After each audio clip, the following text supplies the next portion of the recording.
Hello बच्चों, आज का ये नया वीडियो केस स्टडी का अर्थमेटिक प्रोग्रेशन से है, जो कि आपका बोर्ड पर दिख रहा होगा आप लोगों को। और जैसा कि आप सभी जानते हैं कि आपका अर्थमेटिक प्रोग्रेशन से जो प्रॉब्लम थी, आपकी वर्ड प्रॉब्लम्स, उनको डिलीट कर दिया गया है सिलेबस में। तो मैं आप सभी से यही कहना चाहूँगा कि प्लीज़ अगर आपने चैप्टर पूरा कंप्लीट कर लिया है तो उसके साथ साथ आप थोड़े से वर्ड प्रॉब्लम्स करने की भी कोशिश करें, क्योंकि केस स्टडी में जो क्वेश्चन है आपका वर्ड प्रॉब्लम्स का आ सकता है। जैसा कि बोर्ड पे आप लोग देख रहे हैं कि ये क्वेश्चन जो है आपका एनसीईआरटी का एक्सरसाइज 5.3 का 19 क्वेश्चन है, जिसको थोड़ा सा मैंने चेंज किया है। वहां पर आपको 200 लॉक्स के बारे में बताया गया और मैंने यहाँ पे 200 ब्रिक्स कर दिया है लॉक्स की जगह पे, क्योंकि लॉक्स बनाने में थोड़ी डिफिकल्टी आ रही थी और this is very easy in drawing.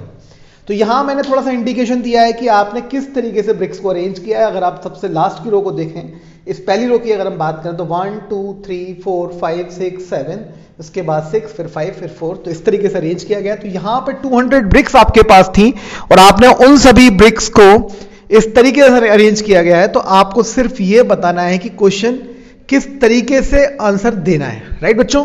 तो यहां आप ये समझ लें कि सबसे पहला क्वेश्चन जो पूछा गया है कि the pattern of BRICS AP form कर रहा है या नहीं कर रहा है। तो मैं आपको पहले बता दूं कि मैंने आप लोगों को एपी पूरा एक्सप्लेन किया हुआ है और फिर से मैं यहां पे आपको एक्सप्लेन करने जा रहा हूं कि एपी है क्या। It is a pattern, it is a arrangement और it is a sequence in which the numbers are arranged in a pattern where the common difference between the two consecutive terms remains constant, जिसमें कि हम succeeding term से preceding term को subtract करते हैं। तो देखिए, अगर मैं पहला टर्म ले लूं a plus d, a plus 2d, तो ये आपके तीनों टर्म AP में हैं। तो मैं अगर a plus d में से माइनस करूंगा a, तो I will get d, a plus 2d में से माइनस करूंगा a plus d, तो I will get d where a is the common difference। तो अगर हम फर्स्ट क्वेश्चन की बात करें तो सिर्फ आपको ये बताना है कि ये सीक्वेंस AP फॉर्म कर रही है नहीं कर रही।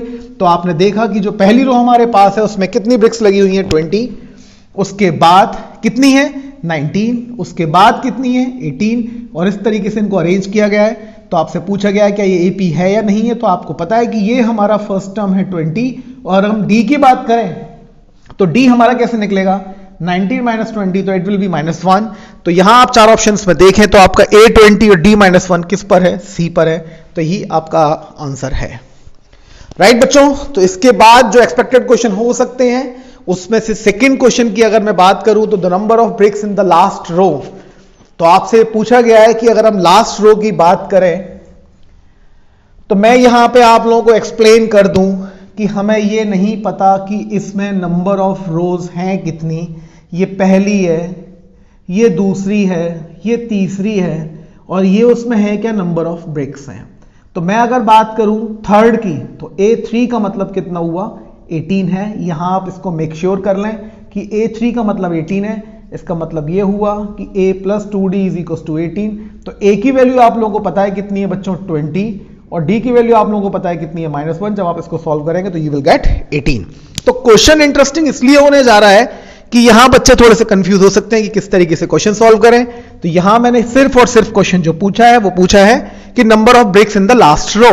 तो सबसे पहले आपको यह फाइंड आउट करना पड़ेगा कि इसमें रोज हैं कितनी। तो देखिए, एक नंबर के क्वेश्चंस के लिए आपको कितनी मेहनत करनी पड़ेगी मैं आपको यह बताने जा रहा हूं। तो केस स्टडी आपके लिए आसान काम नहीं है, यह आपके लिए एक टफ काम हो सकता है। इसीलिए आप केस स्टडी के लिए सारे चैप्टर्स के कॉन्सेप्ट को ध्यान से पढ़ें और खासकर उसमें जहां जहां पर थ्योरी है उसको भी स्ट्रॉन्ग करें। तो क्वेश्चन को आगे करने से पहले मैं आपको एक्सप्लेन कर दूं कि यहां पे हमारे पास जो टोटल नंबर ऑफ ब्रिक्स हैं वो कितनी है, 200 है, और पहले कितनी ब्रिक्स लगी हुई है, 20 है। उसके बाद D कितना है हमारे पास, -1 है। तो हमें यहां पे सम ऑफ n टर्म्स का जो फॉर्मूला था that was n/2 2a plus n - 1 into d को अप्लाई करना पड़ेगा। तो Sn कितना हुआ है, 200, n हमें पता नहीं है कितना है, a की वैल्यू कितनी है, 20 plus n - 1 into d कितना है, -1। तो बच्चों ये कितना हुआ, 400। देखें ध्यान से, ये 400 हो गया, n 40, यहां आपका -1 इंटू n, तो -n + 1। तो मैं इसको जब सिंप्लीफाई करके लिखूंगा तो मैं डायरेक्ट लिख दे रहा हूं। तो ये यहां से मल्टीप्लाई होगा माइनस का n², तो यहां आके प्लस, ये हो गया माइनस का 41n, और प्लस का कितना हो गया 400 = 0। Now to calculate n we have to factorize n square minus 41n plus 400। तो हमें मालूम है कि 400 के फैक्टर इस तरीके से करने हैं कि n का जो कोफिशिएंट है वो हमें ऑब्टेंड हो जाए।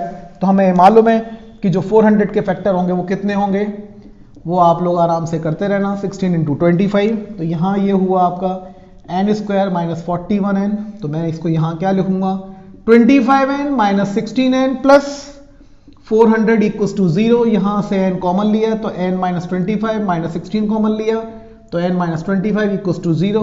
तो n minus 25 n minus 16 is equals to 0। तो यहां हमने देखा कि हमें n की दो वैल्यू ऑब्टेन की हुई है और n 25 भी हो सकता है और n 16 भी हो सकता है। तो कहने का मतलब ये कि जो नंबर ऑफ रोज है वो आपकी 25 भी हो सकती हैं और 16 भी हो सकती हैं। तो इसको हमें चेक करना पड़ेगा क्या यह संभव है। तो इस टाइप के क्वेश्चंस मैंने आप लोगों को एक्सप्लेन किए हुए हैं और फिर से मैं आपको इस क्वेश्चन को एक्सप्लेन करने जा रहा हूं। तो पहला काम हमारा चेक करने का, क्या ये दोनों आंसर पॉसिबल हैं। तो देखिए ये आपने यहां पर वीडियो पॉज करके आप चाहें तो इसको नोट कर लें और मैं आगे का क्वेश्चन आपको बताने जा रहा हूं। तो क्वेश्चन में यह पूछा गया है कि जो लास्ट रो है उसमें कितने ब्रिक्स होंगे। तो सबसे पहले हम ये चेक कर रहे हैं कि 25th की मैं बात करूं तो A25 का मतलब क्या हुआ, A प्लस 24D। तो यहां पे A की वैल्यू कितनी, D की वैल्यू कितनी, -1। तो ये हो गया आपका माइनस का 24 -4 विच इज मीनिंगलेस, क्योंकि मैंने अभी आपको बताया था 1 2 3 करके कि 25th रो में माइनस का 4 ब्रिक्स, तो negative number of BRICS not possible, ठीक है ना, विच इज मीनिंगलेस। तो ये आंसर पॉसिबल नहीं है।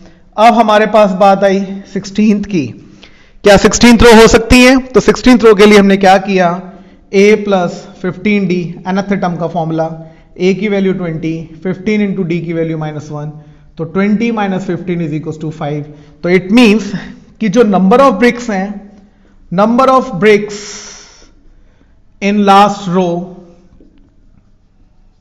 यानी कि 16th कितनी होंगी, 5। तो ये हमारा आंसर है। तो मैंने आंसर जो है ऑप्शंस में नहीं दिए थे। तो ये सेकंड क्वेश्चन एक ही क्वेश्चन है जिसमें कि आपने देख लिया कि हमने इसको कितने लेंदी मेथड से सॉल्व किया है। तो इस क्वेश्चन की वेटेज कितनी होनी चाहिए थी कि ये क्वेश्चन अकेला ही 3 या 4 मार्क्स का होना चाहिए था और यहां हमको सीबीएसई ने केस स्टडी में इस क्वेश्चन को 1 नंबर में डाल दिया है। तो मेरी रिक्वेस्ट आप सभी से है कि ठीक से सारी की सारी वर्ड प्रॉब्लम्स जो कि आपके सिलेबस से डिलीट कर दी गई हैं, चाहे वो एपी की हो या क्वाड्रेटिक इक्वेशंस की हो।